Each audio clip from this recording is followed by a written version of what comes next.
Jason Poston. It's great to have you on, man. This is pretty cool for me. I know you're a bit older. You probably don't realize this, but when I started training back in 2013, 2014, so Memphis Physique was first coming out, and you were one of the first guys that I actually followed and looked up to, and I wanted to aspire to get to that level. Watching you with the New York Pro at the Olympia, all that stuff is it's really cool to have you on now. So what I really want to talk about with you today is your experience as a competitor dealing with type 1 diabetes, because I have met a lot of people with diabetes, and it seems that a lot of guys think that they aren't able to get to that higher level because they've been cursed with this condition. And I just want to know your journey, really, how you started. I know you were initially not a healthy dude, really, right? Yeah, probably healthy-ish, but not like my pinnacle health. Yeah. And how did you come to find that you had type 1 diabetes? So it was 2011. Um, yeah, I mean, had a history of a lot of athletics. I was playing a ton of sports, just recreational stuff, and I stopped in high school, competitively, but um, I just, even though I was living a healthy life, I mean, I would drink alcohol and party on the weekends, but Monday through Friday, I was working out probably even harder than I did as a IFBB pro. So it was kind of a awkward thing to when it happened, but I lost so much weight. My whole life until that point, I had been trying to gain weight, and it was just awkward to lose 15 pounds of weight in a weekend. So Mhm. imagine literally you're, looking at yourself Friday, and then Saturday, Sunday goes by, and you go and you look at yourself in the mirror Monday, and you're like 15 pounds lighter. You're going to be noticeably thinner, and it's kind of a shock, but I still didn't realize what was going on. And so months went by, and it turned from 15 pounds to 30 to 45, and close to 50 pounds. I kind of stopped weighing myself because it was so depressing to see that scale. And I lost, my whole appearance. What's funny is that I was ripped, so it was shredded. So you're kind of, even some people are like, man, you're looking shredded. You're almost looking kind of good. And then Mhm. because I mean, honestly, I was still eating healthy, and through that whole process, I was using my nutrition experience to even eat cleaner. And then I cut the alcohol and all this stuff out, thinking that would help. But inevitably, it was the visit to the hospital when I had just, man, I had so many things that were happening that made me go to the hospital. But I'll just, keep it simple and say that, I got diagnosed. They diagnosed me type 2, which was not the right diagnosis. They gave me a pill, said, here, take this, and it didn't help at all. I felt worse. Did they So give you a then, metformin? yeah, they handed me metformin and said, oh, this will help you. I mean, my blood sugar was like 550 at the hospital. And, I got blood work done, of course, after I was diagnosed, and my A1C was like over 15, which Wow. just means that the coating, your red blood cells, which have so many important functions, were just coated with sugar. Mhm. It's at 15, you're dying. Like you're not going to live. If you're 25, you're not going to live past 35. Like you don't have a long lifespan with a high A1C score. So diabetics, want to get that down. And so I was definitely ill, and that's when I had to make a life change. It was where I used to kind of track calories. Now it was counting macros. Where I used to play sports 6 days a week, now it was like, okay, let me just lift weights and sit and pump and do something that controls glucose a little better.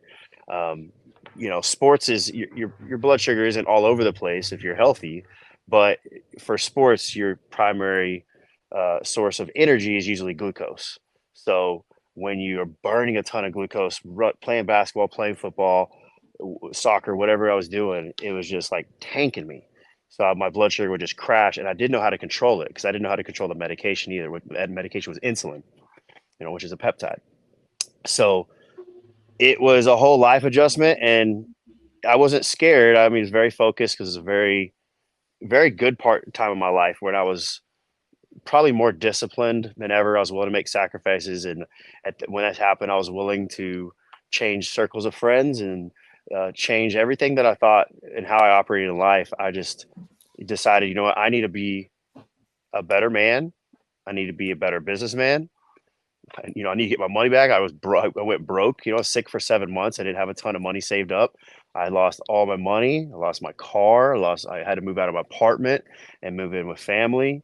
And it was just embarrassing, but it was all part of, God's plan. It was just all part of the story to where I am now. It all seemed to obviously work out great for you, but I'm a bit confused because you're saying you were losing all this weight, and typically it'd be the other way around. You have type 1 diabetic, you'd normally be gaining a ton of fat. So why were you losing all this weight? Well, no, actually, I mean, as a type 1 diabetic, type 2, you would gain weight. Type 2, the pancreas is actually just not working properly. So Yeah. you're type 2, you're insulin resistant, right? Mm. And so you can reverse type 2. All the diabetics on here, everyone should know that. That's been something that I'm preaching since 2011 is you can reverse type 2. You cannot reverse type 1. You can't. Yeah.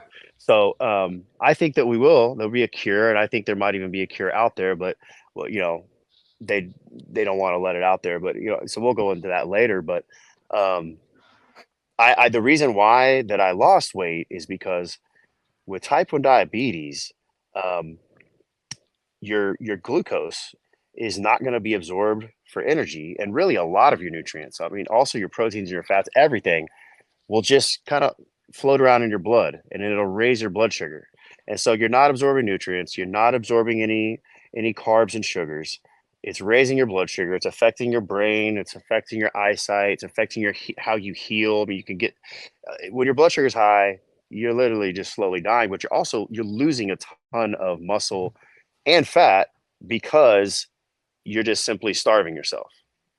So I went from 185 to 145, and I was less than I was my senior in high school. So I was 29 years old, 145, a hardcore workout guy, and eating like a machine, and yet I keep losing weight. It was crazy. When I remember think about this. If your body is not absorbing your glucose, it's not absorbing your nutrients, then your body's going to tell you you're still hungry. I remember one of the scariest moments was when me and my friend each ordered large pizzas. I ate a large pizza all to myself, and I'm literally starving afterwards. It was such a and I was scared out of my mind. I'm like, how can I still be hungry? I just ate an entire pizza, Yeah. and I'm like, it was just imagine that. Just like you're, and then eating a whole bunch, and then be like, I'm still hungry. Like, what's going on? It's weird. So. Yeah. So with type 1 diabetes, you're born with that. How did you go so long without ever getting diagnosed? Because don't they usually figure that out when you're a kid? No, you're not born with it. No one's born with it, man. It's a fallacy. They used to call it juvenile diabetes, and no one calls it that anymore.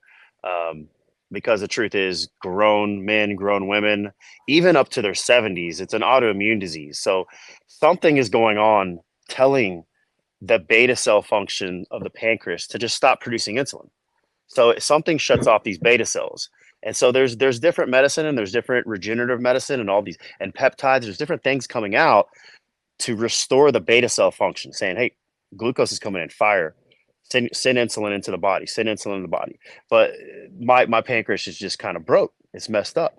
And so finding that cure and finding what helps balance and keep my insulin sensitivity properly, so I'm sensitive to my medicine, and then also my beta cell function is I mean, who knows how much glucose you know I'm still able to regulate, but I mean, it's like I could just guess for everyone watching, like say yours is working 100%, Sebastian. Mm-hmm. I mean, mine's working 0.0005%, right? So it just but I think there's going to be ways that we can fix it in the future. We'll see. Okay, so it's just the genetic coding. It could come when you're a kid. It could just show up when you're 25 years old. It's just there's no way to know. It could just pop up at any time, and you could realize you have type 1 diabetes. Yeah, the key word there, genetic coding. I just don't know if I agree with that. I don't. The type 1 diabetes and type 2 diabetes were not around 150 years ago. They were. These diseases are growing. So that's to say that genetic coding is growing. No, I mean you're finding it more and more and more. So it's like you gotta. That's why the answers are hard to find, because you can say that people are more susceptible to it from genetics, but you can also add that our environment, the phones, the heavy metals, the plastics. And I have one thing that I did that always sticks in my mind. And um, one thing that I regret was I used to boil my green tea. I was a big fan of green tea in my 20s. I didn't drink coffee, I didn't drink energy drinks, but the EGCG and the fat burning effects of green tea were appealing to me as an athlete and trainer. So I would boil a ton of it, and I was such an idiot. I would literally go pour it in a plastic gallon, 2 gallon thing, and a massive thing, and I'd put it in my refrigerator. So after I boil it, I would put it in the plastic. And I remember at one point, I didn't even think, after a year of doing it, I noticed the plastic was melted and super soft. And I'm like, this can't be good. Like, why am I doing this? And it just, Mhm. and that thought always got to me to like, obviously it's hard to find evidence and proof, but yeah, I mean, microplastics they're finding can cause serious issues. And microplastics can lead to autoimmune diseases. So, be careful of all the plastics out there. Not saying that's why I have type 1, but, obviously when you get stuck with a disease, I think anyone's trying to figure out why. Yeah, that's a good point. I worked with the client a while back, and he had type 1 diabetic. He was type 1 diabetic, and he was younger. And he came to me, and his A1C was super high, and his blood sugar was running very high, like upwards of 500. And he proceeded to tell me that his doctors tell him that, like, this is normal. And anytime we fixed his A1C over time, but he would do cardio, and his blood sugar would get down to like 200 something. And he'd be like, I need a Gatorade. I'm going hypo. And I was always just confused by that. Why would the doctors be telling this person that, like, that's normal? And why is he feeling that way, even though his blood sugar is like objectively higher than what's normal? Why does he feel like he's going hypo from 200? It doesn't make sense. Do you have any insight on that? So let me get this straight. The doctor was saying it's normal for him to have high blood sugar to be at 200, or Yeah, normal so for it to crash. it was normal they like to keep it a bit higher for, I guess, because he was younger or something. This was not really relayed to me very well. I never spoke to the doctor. It was very confusing. Over time, he improved it, but it obviously never got down to like somebody like me. But he would feel like he's going hypo at 200. Okay, so the reason why I have controlled that, and the reason why, I mean, I see that's an accurate assessment from old school doctors. Well, we'll be nice, but they need to educate. Even if there's some endocrinologists, and they're supposed to be the experts on our disease. There's a lot of old school endocrinologists that just don't have the new data, and they don't live with it. But let me use this as an analogy. Let's use alcohol. For those that drink a lot, all right, and then they go and they try to do social activities without it, they don't feel right, right? Then they go back to the drinking. They can't even have fun. They can't, like, your friend can't even be the guy you grew up with because he needs a drink now. So, but when he's in a social environment, he feels very awkward, right? So he's got to drink because he's used to being drunk. When a diabetic is used to being at high blood sugar, all right, the side effects are all still there. It's like you're still slowly dying at 200, right? But when you go low to where Sebastian's at right now, 80 to 110, he's going to feel like he's low. He's not going to feel right. So it takes some time to adjust. So a lot of diabetics get used to living life at 140 blood sugar, 150, 170. And unfortunately, some of them get used to being high. And I mean, I see their blood sugar readings all the time. I'm like, dude, this is not where you need to be. And it's not like it takes them weeks or months to get used to being at 80 to 120, which is where you live long and healthy, like everyone with a normal life. It literally just takes a few days, like 2-3 days. And, I have my philosophies and diet, opinions on how you can do that. But the point is, what your client and what people feel when they're lower is just, it's just being where they're not usually there. So they're not they don't like that feeling. And then they have this fear because these stupid doctors tell them, oh, like, we'd rather have you high than low. It's like, okay, go look at Jason Poston. He's at 80 to 120 damn near every single day. My A1C score is, it's not the best right now. I got up to 6, but it's usually at 5.2. That's not even pre-diabetic. So Wow. That's why I was able to compete at Olympia. That's why I was able to get on magazine covers. That's why I was able to compete with dudes with normal pancreas, because I set my standards high. These doctors set their standards low, and then they tell people like, yeah, it's okay, you know, to live at a higher rate because they don't want you low. But it's, what's funny is the high blood sugar is killing people. The low blood sugar, even though we want to avoid it, is not killing you.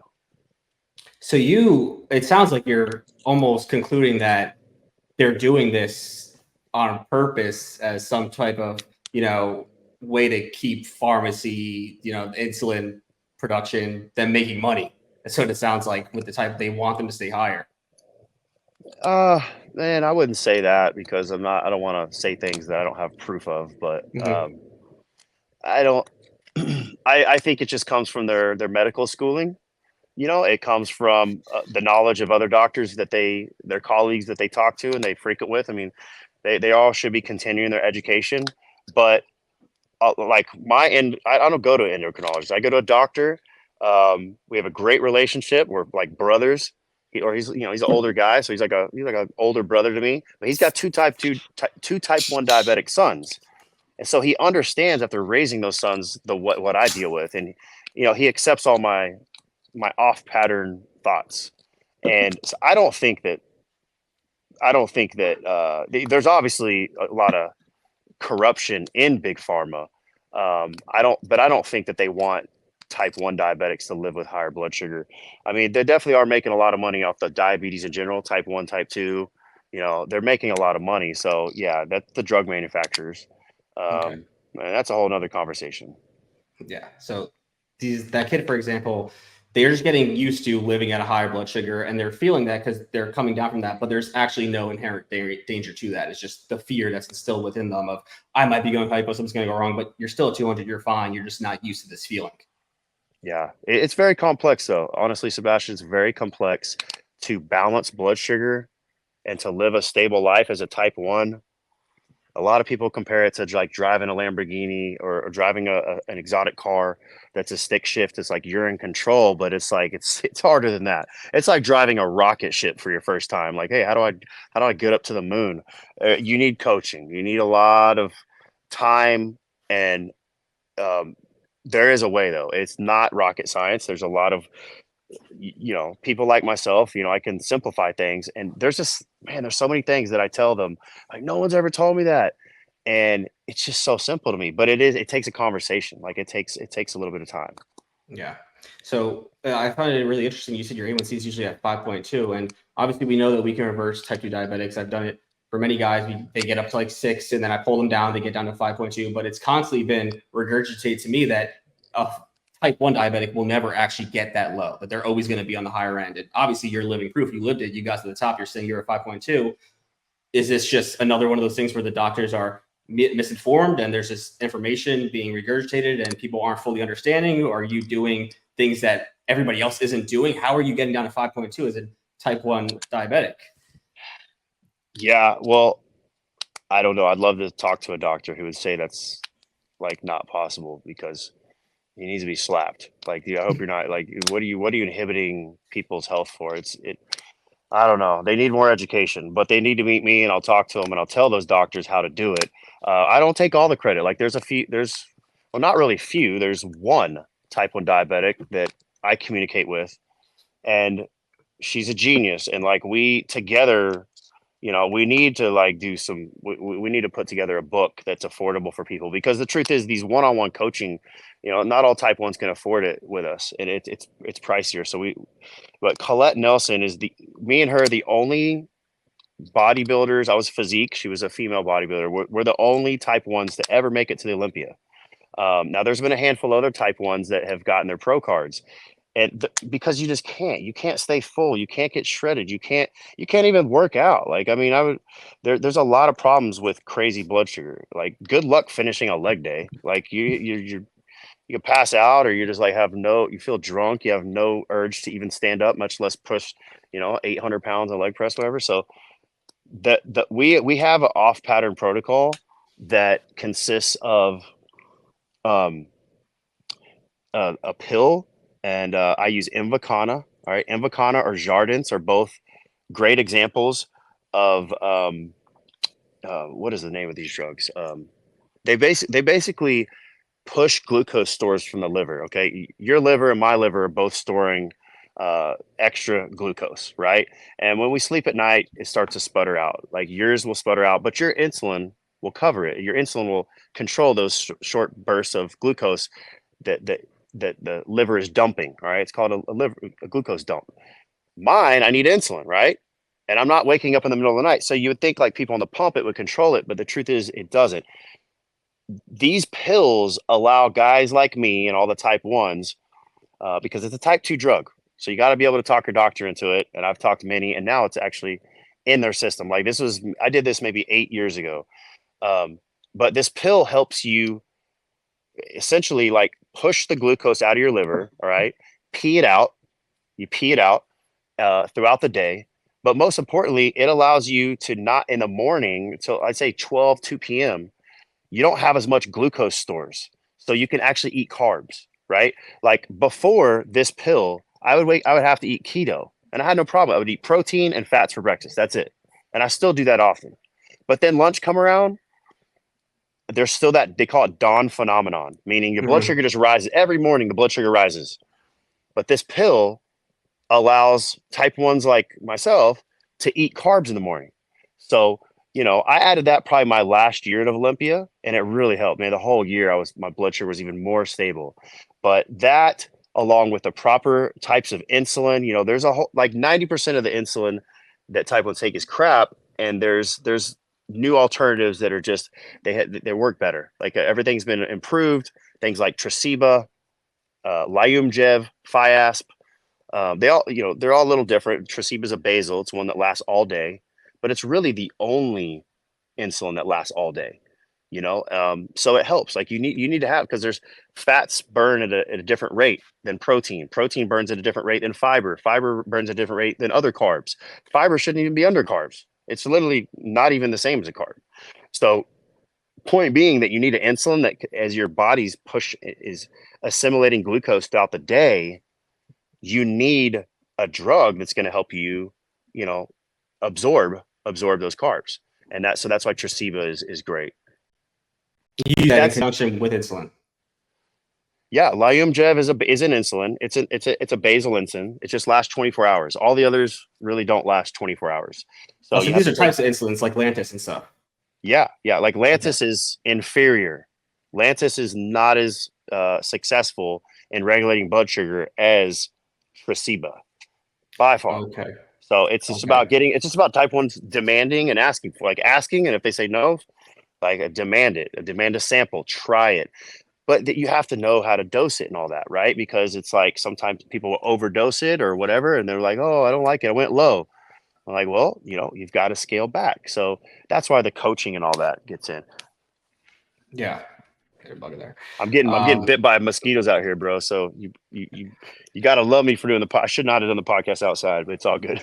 I appreciate it out there in that Texas humidity, right? Texas humidity. It's been raining like crazy. Insane. Rain last night. I think we have record rain. So It's all good. Yeah, I saw that storm you guys had. But so when you were competing, I remember you, like you said, you were big on, it was keto, paleo. Did you do the paleo diet? I did keto for literally the first, 2011 to 2015. I was doing the keto diet, and I didn't do it year round.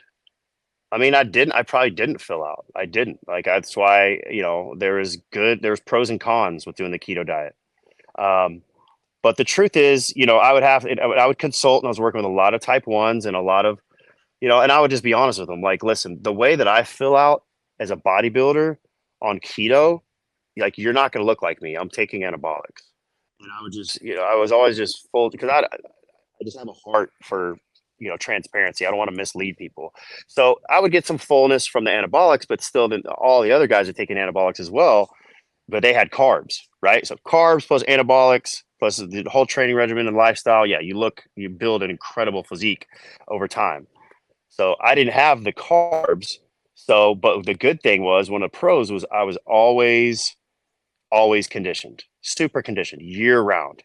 Mm-hmm. So, I mean, if people can imagine, I mean, there's definitely, I don't want type 1. If I could snap my fingers and go away, I would do it right now. But if you are a machine, if you're a person who works your ass off, if you're a person who studies things and applies them to your life, you know, you can be an elite type 1 diabetic and compete in whatever you want to compete in. Well, endurance sports, I don't know. We'll see. That's tough. But like, I'm trying that now, by the way. But like, let's just say that type 1 diabetes made me go from like a casual nutrition guy where I worked on nutrition with people to like, I mean, borderline expert. Like I became very good with macronutrients and just counting food by looking at it and being able to, know every macronutrient on the plate, which is so essential for bodybuilding. Absolutely. I think when you go through anything, you're either faced with a decision to, just sit there and succumb to it, or there's people like you where you take that situation and you learn more and you're able to take that, put it into practical application. Now you could use that to help other people as well. You've gone through it, you have the experience, you've done the knowledge because you're dealing with it. You have the desire to really figure this out. So yep. When you were doing those shows, you didn't carb load at all going into the show.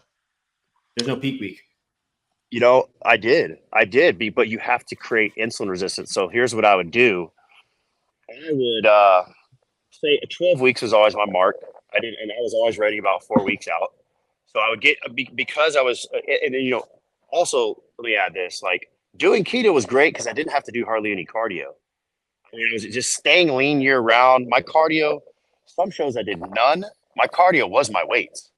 But like some shows, I would maybe add in 20 minutes of fasted cardio in the morning, and that was it. But I overdid cardio, like one Arnold. I was way too flat. I just kind of thin.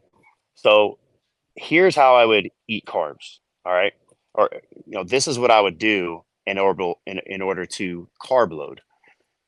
Sundays, no carbs, just protein only. I don't even think I would have any vegetables. It would be like fish, chicken, and asparagus. That was it. Monday, same thing. All right. So 2 days of depletion. And I had to do that to create an extreme sensitivity to my insulin. Because if I didn't do that, then simply my insulin's just not going to work as well. Right. Let's use another analogy. Let's use alcohol. For those that drink all the time, they got to drink a lot more to get drunk. Right. But you and I don't, we don't drink very much. So if we were going to go take shots right now, we're going to be extremely sensitive to the alcohol. So it's the same thing with drugs. It's the same thing with foods, so Sunday and Monday, I would just deplete like hell. And then Tuesday, I would add in fats, right? Because remember, Sunday and Monday is protein only. Tuesday, I would add in fats. Wednesday, I would add in more fats. And then Thursday, I would add in a little bit of carbs. It'd probably be 150 grams of carbs. Friday would probably be up to 200, 250. It was always instinctive. I didn't have a set number. It was just watching my blood sugar. And then morning of the show, Saturday morning, is when I would have something kind of dirty, salty, pancakes. I wouldn't even do pancakes. I didn't want it to, spread my waist. But I would have like potatoes and stuff, maybe French fries or something the morning of the show. And so that was how I got to eat carbs was, and a lot of people, if you're not diabetic, you can use that exactly. Like if you're looking to be extremely insensitive and get great response from your carbohydrates, try, carbs. I love carb cycling. Try, even carb backloading. But try going out carbs a few days, every now and then be like, hey, Sundays, I'm not doing any carbs. Mondays, I'm not doing any carbs. And then Tuesday, I'm blasting them. Wednesday, blasting. So I'm a big believer in that. Okay. So I would think fasted cardio is even more effective for people like you. Yes, it is. Absolutely. I love it for everyone, but yeah, I mean, it's more effective for me because my number one goal is not like anything else, but to be staying sensitive. That's it. Without that, you have nothing. Yeah. So tell me about your approach to diet now. How has that really changed from back then? Because I'm assuming you're a lot more educated. You have this a lot more nailed down. How do you usually go about carbohydrate intake now? So it's still instinctive, but I'm not I'm not dieting for an appearance anymore. I mean, I want to keep a six pack. I want to stay lean. Um, but now also, back when I competed, Traceba wasn't around. Traceba is a game changer because Lantus I would have to take twice a day, and it's kind of just curvy a little bit. Like I can't explain it other than it's not consistent in your blood. Lantus is was good at the time, but Traceba is great. So now that I have Traceba, now that I've added peptides to help with insulin sensitivity, I can have carbs in the morning. I don't go crazy. I mean, 50 grams of carbs in the morning is probably normal for me. But yeah, if my blood sugar starts to get high, if the day before I know that it was high, well, the next morning I know that, I just think, I'm probably getting a little resistant. Let me back off on carbs the next morning. So, and plus I just think better. It's not about performance so much anymore. It's about just how my mind thinks, about my cognitive function. It's about energy. Um, I'm not trying to be the biggest guy anymore. I'm not trying to, even though I want to hold on to muscle, it's not a top priority. So I love low carb mornings. I love, my favorite breakfast is, I always do 6 eggs now, 6 whole eggs. I'll add some avocado. So I have a ton of fats, or I'll add some steak. And if I have any carbs in the morning, usually it's just berries. So very, low glycemic, higher fiber, blueberries and raspberries, blackberries, strawberries, a cup of that. And, but that's, so the diet's changed in the sense of I probably eat a lot more carbs, but it's still always later in the day, you know, Yeah. um, the also blood, CGMs, your continual glucose monitors have improved. Even though I had the Dexcom my last 2 years of Olympia, the Dexcom is just improved now and it regulates your blood sugar. So it's telling you every 3 minutes where you're at. Where when I competed, I was having to prick my finger. I mean, my fingers were just completely raw from pricking them 20 times a day. And if people are like Wow. 20 times, they're like, that's crazy. My doctor's like 20 times. I'm like, listen, I need to know where my blood sugar is at all the time, like all these other dudes. I'm trying to Hmm. beat them. I'm trying to win. Like if it means that I have to prick my finger all the time before and after every meal, then an hour after that, before morning and night, before a workout, middle of a workout, end of a workout, like I'm constantly doing this because I don't want to lose muscle. And so now I can eat more carbs from these continual glucose monitors, which are advancing. So yeah, a lot's changed. It's basically just more carbs, less protein, a little bit more flexible, but still I'm still into like a low inflammatory diet. Anything, I try not to eat anything that's inflammatory. Yeah, I got you. If you were to say go back to competing right now and you want to get huge, would you be primarily increasing that surplus through fats and protein more so than a ton of carbs? Um, Now because my carbs were at 50 grams a day. That's it. 50 grams a day pre-workout. And that was it. So now I would probably I'd keep it at probably 150 to 200 a day. And that when you do that, I would take down my fats because I had so many fats, man. 30 to 40 grams every meal except for pre-workout. And not my nighttime meal, but sometimes I would have my nighttime meal. So just trying to get the right amount of calories to not be in too much of a calorie deficit with keto or the extreme low carb. It was tough. So, and the fats, man, I love keto. I love low carb, but when you have a ton of fats, some people can develop a little stomach issue. And like, what's funny, everyone thought I didn't, my stomach didn't protrude a lot, but it started to protrude from just so many fats for years. And I don't know if there's the source of fats, but people thought I was on growth hormone. I'm like, man, I wish I was not on growth hormone. I can't. Yeah. Diabetic type, it causes insulin resistance. So like, Hmm. you know, so yeah, I would eat more carbs now for sure. I would definitely, but I'm not getting back on stage, so it doesn't matter. You keep protein very high. Protein's very high, not what it was, but and the reason why, I'm just there's a lot of things that affect how much protein you should intake. So now that I do more of a hybrid training program of you know sports and functional lifting, and as well as your strong compound, your big compound lifts, you just don't need as much protein. And also just I mean, I'm on TRT. I'm not taking all the anabolics like I did whenever I was competing. So That when you do that, yeah, that's why you hear guys like, oh yeah, I'm eating 60, 70 grams of protein a meal. It's like, well, yeah, because they're on things that help protein synthesis, and they're adding so much muscle. So right now I keep every meal at about 40 to 50, 4 meals a day. I try to eat my body weight in protein every day. That sounds nice. Sounds a lot easier. Oh yeah. Yeah. It gets old, but back when I was competing, I had tricks. It's just about finding the sources of protein that keep you going. I mean, you could stuff it in, but like fish became a big friend of mine, man. I don't know why I love fish, but I would budget, and I would spend high dollar on sea bass, uh, paiche. Paiche is a fish out of Brazil that we had at Whole Food. It was so good. Orange roughy. You can't eat too much orange roughy. I'm sure, I don't know if you've heard about that, what happens, but I loved orange roughy, and I would make it. It would taste literally like a barbecue, sugar-free barbecue fish.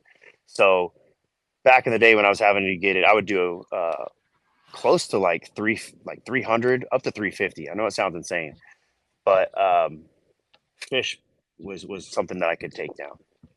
I think 300, 350 is probably the average for most competitors. I see guys go a lot higher than that, especially the open guys. Open guys do crazy stuff. Yeah. 6 Absolutely. meals a day, 50 grams of protein each meal. That's 300, man. If you're starving, you're like, I just need to fill up, eat some more protein. It's 350. What is going on? I hope you guys are enjoying today's episode of the podcast. And if you are, just a quick reminder to like the video, make sure you're subscribed to the channel. And if you have any questions regarding anything said in the episode or anything at all, just leave a comment down below. Anybody you want to see come on, let me know and I'll try to make it happen. And as always, if you order anything from HD Muscle, make sure you use code SEB. You'll get 10% off any order, and I appreciate the support a lot. So without further ado, let's get back to the podcast. Say you had, like you're in a position right now, if you were to go back on stage, which doesn't matter. I'm just saying, if you were to try to put on 50 pounds of mass right now, you're going to keep your carbs around 150 to 200. You're going to keep your fats moderate. So would you primarily be driving a lot of protein up if you needed to create a bigger surplus? Say that again. So you're talking like I'm in a lean bulk. I'm in a gaining phase. Yeah, or if you're trying to coach somebody who wants to, get their pro card and they have type 1 diabetes and they need to eat, let's say, 3,500 calories, whatever it is, but you don't want to give them a ton of carbs, and you're saying you don't want to drive fats too high either. So if we need to create more of a surplus, are you going to be pulling that primarily from more protein? No. The way I still coach people, the way I still recommend to type 1 diabetics is you got to start low carb. It's like you need to build a foundation before you start adding in. Now, it doesn't mean like I would still like 1.25 times your body weight in protein, and then just maintain stable blood sugar from all the different factors, your medical protocol, your resistance protocol, your training, your cardio, I mean, all your sleep, I mean, everything that all adds into how stable your blood sugar is. And then once you've achieved that, you can start adding in bits and pieces. So what I used to do was I would add in even 10, 15 grams of carbs to certain meals here and there and see how it affected them. I wouldn't add in a whole nother, I mean, just very like baby steps with adding in carbs. And yeah, I mean, they absolutely should be able to eat more carbs nowadays, but I still think that a foundation for a type 1 who's competing is really starting off with like keto or 50 grams of carbs a day. And the reason why is because then they know how much of the medication, the insulin to take, right? Because that your goal should be to use as little insulin as possible, right? It should be to find a foundation, and then we're going to add food slowly as we go. And that's why, like, I hate working with type 1s. Like, oh, I'm prepping. I got 12 weeks. I'm like, dude, we got to work the off season because we don't have much time to establish our foundation of what your insulin ratio is. Like your carb to insulin ratio. Like right now, mine is 1 to 10, right? But when you go keto, we want to get it's like 1 to 15. Most type 1s are 1 to 5, 1 to 8. So for every gram of carb they eat, they inject 5 units of insulin, right? So if you're 1 to 15, you're using a lot less insulin, right? And so, less water retention, less chances of storing fat. So insulin, everyone thinks it's some type of anabolic amazing thing. Well, for type 1s, I mean, it's not, we don't have the anabolic results anymore. But I will say this, there you might achieve some type of anabolic response. It's a kind of a cheat code if you do keto, and then you go and you can slam carbs, right? Yeah. There's a possibility that you can still kind of achieve that, but you have to use so little insulin for a while, and then slam carbs, and maybe you get this anabolic response after 2 days of loading. I don't know, but Yeah. So it sounds like really the way that you approach this is the way that you would just in general approach trying to manage insulin sensitivity, whether it's for type 1, type 2, or the average person. The only difference with type 1 is like you're going to have to use exogenous insulin regardless. But the approach to it, you might have to be more aggressive, like start with a really low carb diet. But it's really just comes down to the simple fact of managing insulin sensitivity. That's it. yeah, yeah, man. It's there's a lot of things to improve now too. Like the peptides are incredible. Like some of them, like the way I couldn't take, growth hormone, and I don't recommend that anyone takes it. I just don't. I think there's medical needs, but as far as fitness and bodybuilding, like it's a slippery slope. There's a lot of side effects, Mm-hmm. but things like tesamorelin with ipamorelin, CJC 1295 compounded with ipamorelin, hexarelin. You can get prescriptions for these, and you can get them from a compounding pharmacy and have, you know, doctor guidance, medical, they can guide you through the process, and there's relatively like no side effects. I mean, really none, and they reduce insulin resistance. So, like I'll take IGF-1 before a workout, and I've really got to watch my blood sugar. I watch it right here on my watch, for my, because the IGF-1 um, can reduce your blood sugar a little bit.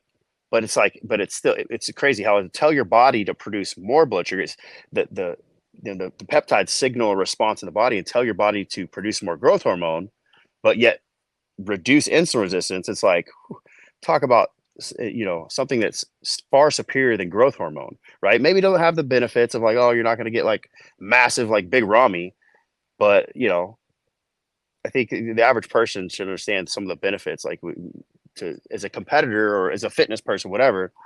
Some of these peptides can really, I mean, they improve blood work. It's not just all about diabetes. So, that's helped me a lot as well. It's adding in like a few here and there.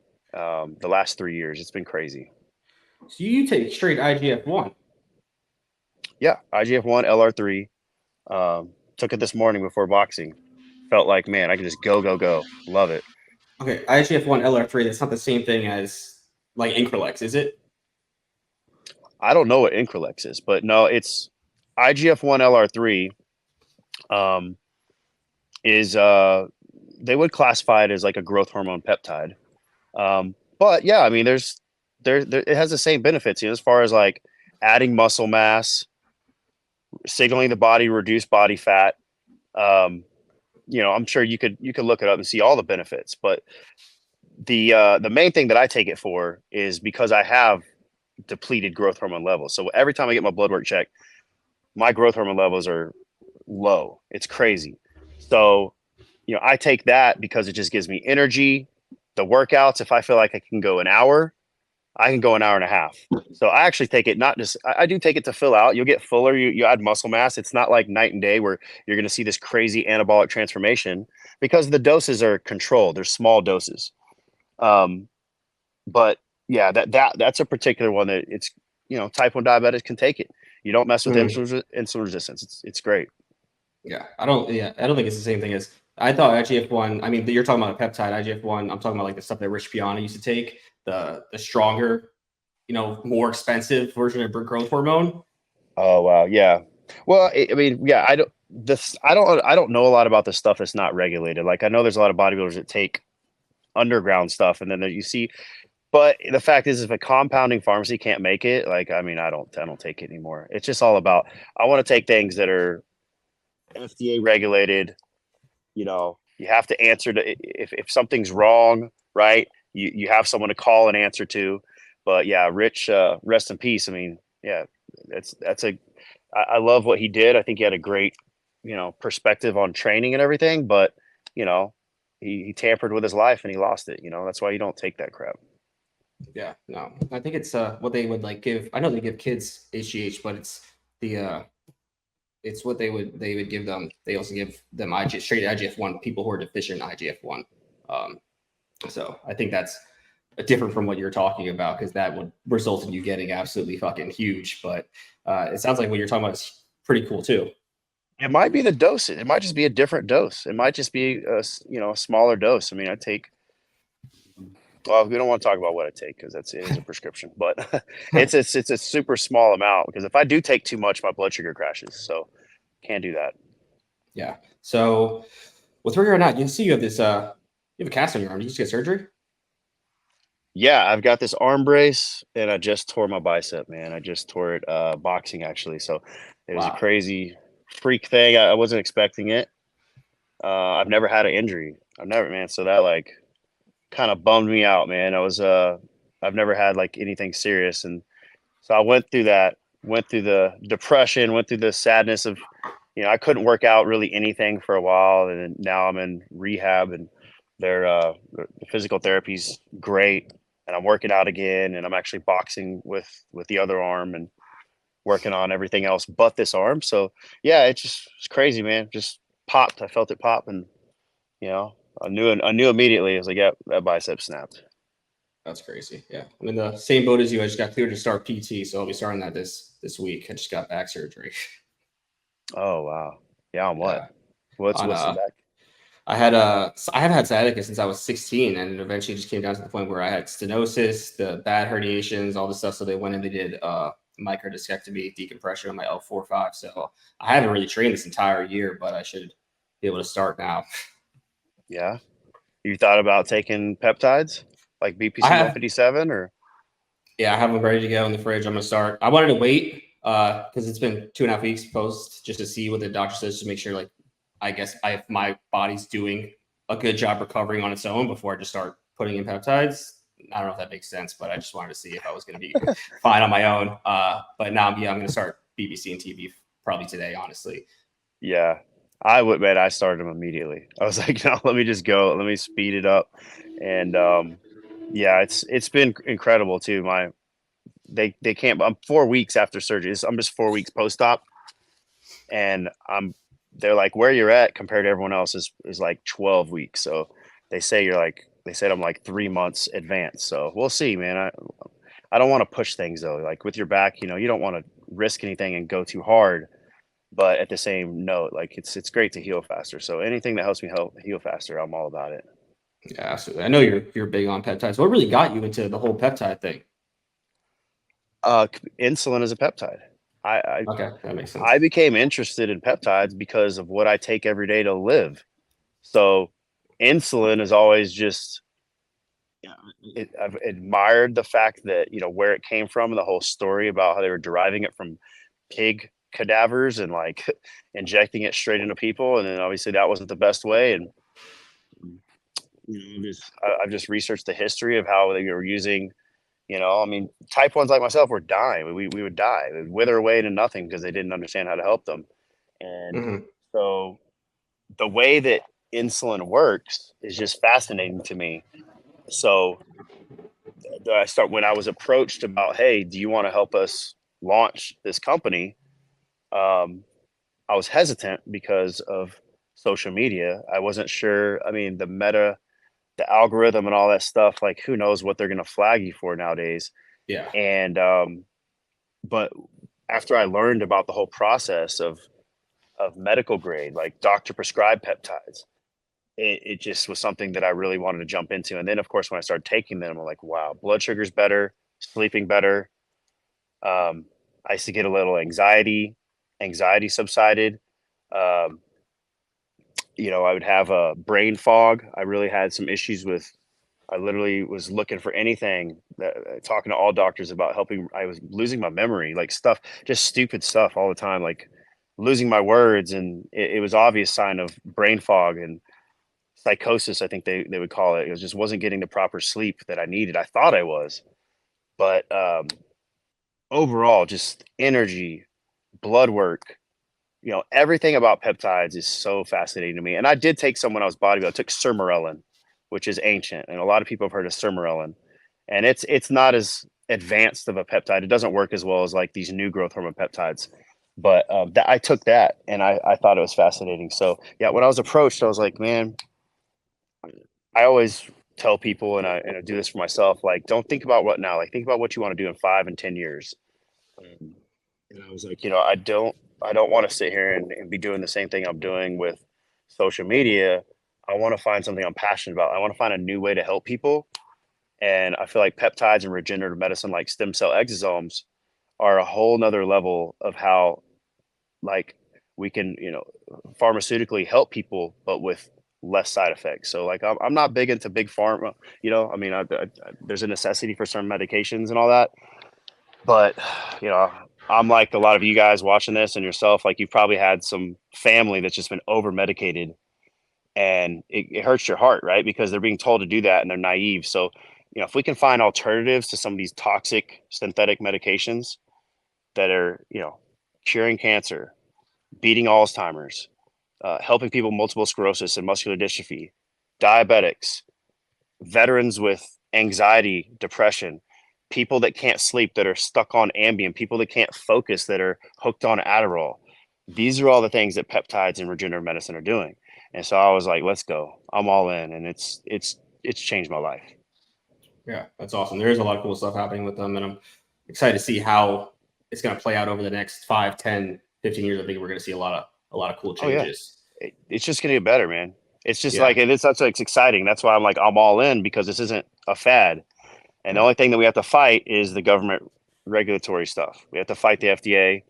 They made some changes in October. It's funny, is like, I think it's all going to change. We'll see. Remember this. I think in November there's going to be a big change. We'll see if that comes true. But there's, like, I'm a part and work with people that have, politicians and lobbyists and people, petitioning to make peptides more accessible. Not just for the general public, but especially for veterans. So we'll see, man. I'm all in. I like you said, peptides are the future. I think they're just going to get better. Yeah. So invest in it now. I know, if there's a way to invest. I don't have any invest. I mean, I invested my time, I invested my knowledge, I invested, you know, uh, all that, but I don't have any investment strategy, man. I don't know. Yeah. When you competed, did you do that all yourself, or did you have a coach? Because I don't remember you working with a specific coach.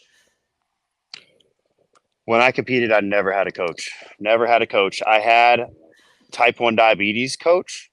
I went pro without her, Colette, and then I kept her in my toolbox. Like, she was one of those people I just leaned on whenever things were frustrating, when I needed to get out of my own head and find a reason why, but I never had a coach for the gym or for my nutrition. It was always just a protocol, like the insulin and stuff like that.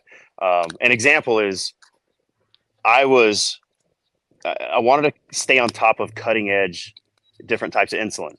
And I had no clue about something that she told me about. She's like, hey, there's this new inhalable insulin. And this was like, I think 2015 Olympia. And she's like, it's coming out. This drug manufacturer is making it. So you can literally intake more carbs.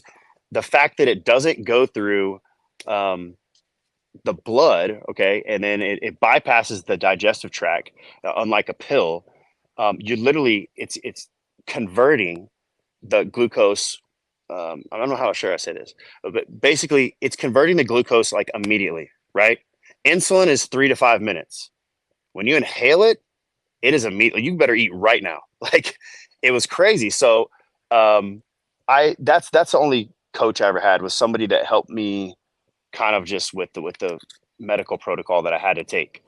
But no, the one time that I did get a coach was the worst I ever placed at Olympia. And it's just because, as genius as he was, it was Chris Aceto. He doesn't know type 1 diabetes. And Yeah. at the beginning of your show here, you asked, like, how did you eat carbs? It's because I depleted Sunday and Monday. Chris he didn't deplete me. He didn't deplete me. Because he can't think of that. Like, giving a guy only protein for 2 days, like, oh, is he gonna be flat? No. So his main concern was about me staying full. And so I never really kind of crisped up. And what's funny is, it was the best I ever looked, and we just messed it up that last week. That's it. And all I needed to do was probably deplete. So what I did my last show of my career on my own. Hey, pup. I didn't even know my dog was there. They scared the shit out of me. Jeez. How did you get outside? Um, so what I did the next show when I fixed it was all I changed was I just simply depleted Sunday and Monday, went to Korea, shredded to the bone, good amount of muscle, and still lost to Ryan Terry in Korea. But that was because he placed above me in Olympia. You know how they kind of do that. They don't usually shift around people. They kind of keep it consistent. Yeah. It's cool to see him actually finally win the Olympia after so long. Oh yeah. Yeah. Ryan looked to me, it was like one of my favorite looks. It might be the best look we've ever seen at Olympia for the physique division. Ryan looked his chest was crazy full. That's what he's always struggled with is the size, the fullness. He can get condition. His midsection's incredible. And I mean, I was at Olympia. I told him when he came off stage, I was like, dude, you got this. Like, I don't want to jinx you. I don't want to say anything, but like, there's you. It was him versus Brandon, I believe. And I was like, dude, I think you look better. And then, yeah. He won it, man. You always had the crazy chests. Yeah. A lot of genetics there. Definitely. I mean, I've worked hard, but like, I think when guys are born with chest and they build upon it, those are the guys you see with the big old pillows, man. And I think it's just genetic. My brother has a big chest too. It just kind of runs in our family. Yeah, I know. You figured that out. And I realized that I was never going to have that separation like Franco Colombo. It's pretty devastating. Yeah. Yeah, man. That's the guy's ultimate goal. They all want to grow chest. And I'm like, man, sometimes you literally have to look at the structure, your clavicle structure. I mean, is it even possible? And it's an advantage. It's obviously it's an advantage for that division because you don't get the flex. So if you're just standing there and you've got a good chest, I mean, the judges can't help but, want to look at you more. Yeah, exactly.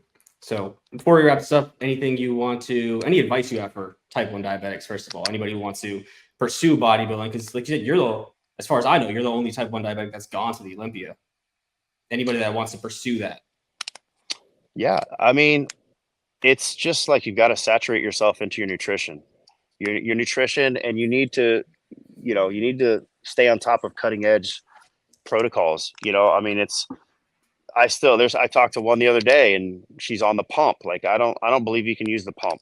And the pump, they wear it and then it sits there and squirts blood, insulin them all day, but it uses one type of insulin. So you tell me, you understand this, like if you use one type of insulin and that's it, are you going to get resistant to it versus using 3 different products? So like I use a blend of 3: Tresiba, Liumjev, and Imbicana. And those help me. And that's not going to do it all for you, but still those give me a basis of a consistent supply and regulation of my blood sugar, right? Versus these people who wear the pump where it's constantly just putting that bolus in them. Every time they eat, every time it starts to dip up, it squirts it in them. So they become resistant. So they're using a ton of insulin.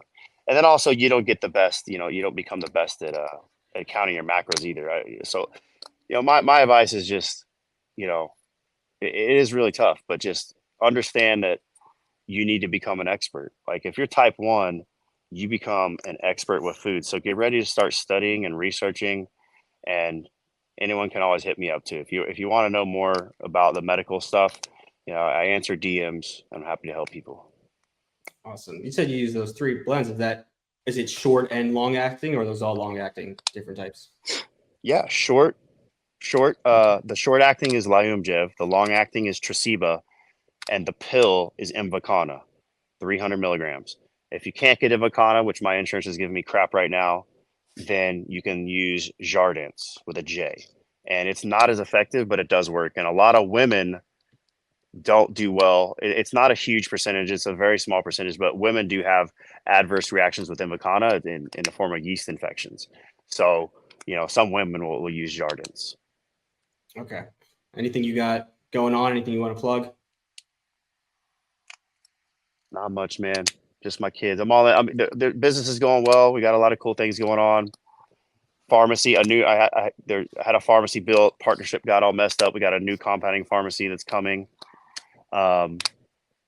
Transcend's absolutely killing it. You know, if you guys ever need anything, just holler at me. But yeah, my most important thing in my life is my kids, my family, and just enjoying life right now. So not plugging anything. If you guys need something, you know where to find me. All right, well, I appreciate you coming on, man. You are a true inspiration. I see you with your family. I think every man can look at you and be like, I would love to have that. You got the wife, you got the kids, you got the life. You overcame the obstacle. So I appreciate you coming on, and we'll see you guys next time on the next episode of Brass Tack Bodybuilding.